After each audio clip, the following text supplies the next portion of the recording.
president is about to speak about what he's going to be doing in Iraq. Best guess is, I mean, just to satisfy the war hawks, you look at what's going on in the media all across the, Meet the Republicans on NBC on Sunday and all these other shows. He's going to have to do something, but he wants it to be, I would assume he would want it to be as minimalist as possible and have the least probability of Americans getting hurt or being viewed as taking sides in this, what's become a sectarian. Sectarian is a fancy word for, religiously affiliated ethnic groups. All right, you have the sect, right? You've got Islam as a religion, and then the sects within it are Sunni, Shia, and then there are a bunch of other smaller ones. Just like in Christianity, you have the sects of Catholicism, Protestantism. Within Protestantism, there are a variety of sects, from the Lutherans to the Baptists to the Anglicans and whatnot.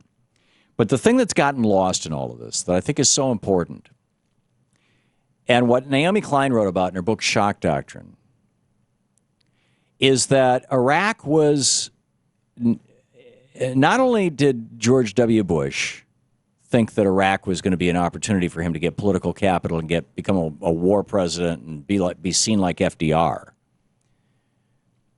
and get enough political capital to privatize Social Security, which he tried to do in 2005 when he was reelected. But Dick Cheney saw it as an opportunity for Halliburton to make a fortune. Halliburton, largely built the U.S. Embassy in Iraq, the largest in the world, the whole green zone, all this stuff. Halliburton, when Cheney was the CEO, they acquired Dresser Industries, which had this huge asbestos liability, and they were on the verge of bankruptcy. And then Cheney is vice president, and suddenly our government is giving billions in no-bid contracts to Halliburton. But then there was this third faction, and L. Paul Bremer best represented that faction, and many of the ideologues, including Don Rumsfeld, oddly enough. And this was the faction, this was the Shock Doctrine faction. This was the faction that, and Paul Wolfowitz, I mean, when Paul Wolfowitz was with the IMF, back when Argentina was going down in flames, they said, as the country's slipping into recession, you've got to cut federal spending, which is the exact opposite thing to do when you're going into recession. But Argentina did it, and they fell into a depression. They ended up saying, screw you to the IMF in 2000, 2001. I was down there, in fact, when it happened. And, it was a disaster. But it's Chile with Pinochet, or Russia under Boris Yeltsin, arguably China. But Naomi Klein in her book Shock Doctrine also talks about this experiment that was going to be conducted in Iraq. Now, first of all, Iraq was run by the Ba'athist, the Arab Socialist Ba'ath Party, the Ba'ath Party. It was founded by Michael Aflaq, Salah al-Din al-Bitar, and associates of Zaki al-Arsuzi. This was way, way back, back in the 40s. It was a socialist party. It was not a secular party. It was not a religious party. The Ba'athist Party in Syria is run by Assad, who is an Alawite, which is kind of aligned with the Sunnis, or the Shia, excuse me. The Ba'athist Party in Iraq was run by Saddam Hussein, who was a Sunni. Ba'athist Party in Egypt was run by the military, by the generals. I mean, you've got Ba'athist parties around the Middle East, and basically what the motto of the Ba'athist Party is unity, liberty, socialism. So, for example, in The Economist, back April 16, 2009, from the print edition, there's an article unsigned. It's printed. It's run as a news story, not an op-ed piece. The title is "It's the Economy, Stupid." It's in the Business in Iraq section, and they talk about how this is 2009. How April of 2009, Obama has just been, he's 3 months into his presidency, how we're trying to turn Iraq's 30.7 million citizens into customers. And they say the country's experiment with private enterprise is untested. Under Saddam Hussein's dictatorship, the state controlled everything from interest rates to jobs at the bloated state-owned enterprises. See, this is how Republicans would describe America today, right? The state, the Fed, is controlling interest rates, and you've got 20% of the economy as government sector.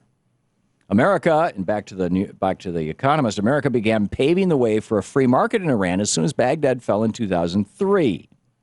Temporary American government abolished tariffs, freed interest rates, cut taxes, that was corporate taxes, and stitched together a patchwork of market-friendly bankruptcy and other rules. It also, in effect, shut down Iraq's state-owned enterprises by restricting their access to cash and cutting their employees' pay by 60%. What they don't add is that one of the biggest of the state-run enterprises was the Army. And you had to be a member of the Ba'athist Party to be in the Army. This was 500,000 people who were drawing paychecks. L. Paul Bremer came over and he issued a series of orders, the famous Bremer orders. Order number 37 dropped the corporate tax to Iraq from 40% down to a flat 15%. Order number 39 allowed foreign companies to own 100% of a business in Iraq. Iraq is open for business, right? No borders anymore.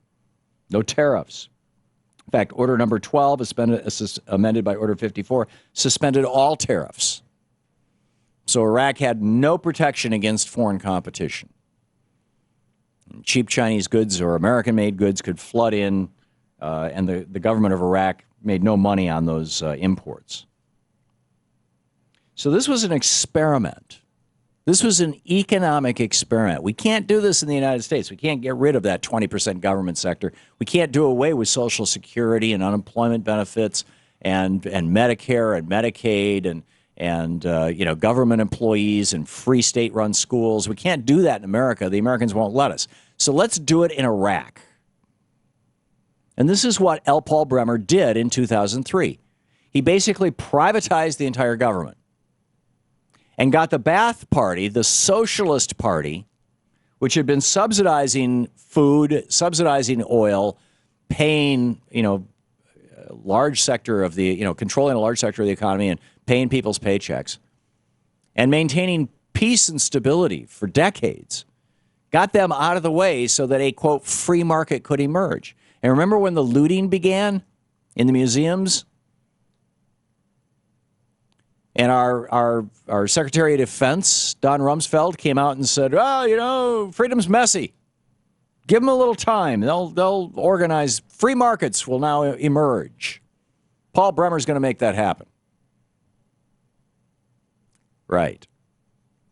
Iraq was supposed to be the first country in the world where libertarian ideas could be tried and would actually work. They tried them in Chile. They didn't work. Pinochet turned it into a repressive, horrific disaster. They tried them in Russia after the fall of the Soviet Union, early on, with Yeltsin. And it didn't work. Instead, what happened is you had the rise of oligarchs. And an oligonomy became an oligarchy, to a certain extent. They tried it in China, but the Communist Party never let go. So they said, we can't do it in America, even though the Libertarian Party, America is pretty much the only country in the world that actually has a Libertarian Party. But it's never been tried anywhere successfully. Let's try it in Iraq. This was what Paul Bremer was sent to do. We tried it, and the consequence was an absolute, unmitigated, screaming, flaming disaster. We need to bring back the Ba'ath Party, a party unaffiliated with any religion that is committed to Arab nationalism and socialism. Bring back the Ba'ath Party, and you can put an end to the Iraq conflict. This is the Thom Hartmann Program. But I don't hear anybody talking about that. And I don't know why. Except that they're socialists. You don't talk about that in America. I guess that must be the reason.